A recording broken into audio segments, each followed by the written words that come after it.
पापा ने मुझे नॉमिनी बना दिया है, अब तो सारी प्रॉपर्टी मेरी होगी।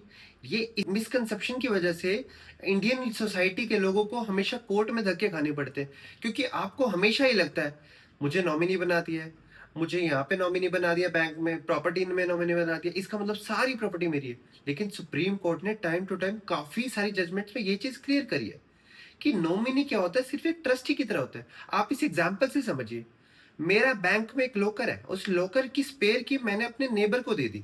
फॉर एग्जाम्पल, इन केस अगर कभी मेरी लॉकर की चाबी मुझसे गुम हो जाती है, तो मैं उसको अथॉरिटी दे रखी है, वो मेरी स्पेयर की यूज करके, अगर मैंने उसे नॉमिनी बना रखा है, वो मेरी स्पेयर की करके उस लॉकर से प्रॉपर्टी निकाल सकता है। लेकिन इसका मतलब कभी ये नहीं हो जाएगा वो इस प्रॉपर्टी का ओनर हो जाएगा। उस प्रॉपर्टी का ओनर हमेशा लीगल हेयर्स रहेंगे। लेकिन कुछ स्टैट्यूट्स ऐसे हैं जहां पर ये अथॉरिटी नॉमिनी को दे दी जाती है, only in some exceptional cases. तो हमेशा अपनी प्रॉपर्टी को टाइमली विल बनवा दीजिए, अदरवाइज इंटी स्टेट सक्सेशन के थ्रू नॉमिनी के साथ साथ जितने भी लीगल हेयर्स होंगे, जैसे वाइफ, बाकी सारे चिल्ड्रन, सभी को प्रॉपर्टी डिवाइड होगी। इसलिए कभी भी इस मिसकंसेप्शन के साथ नहीं रहना। Welcome to Legal Mask, where we unmask the law in simple language. Thank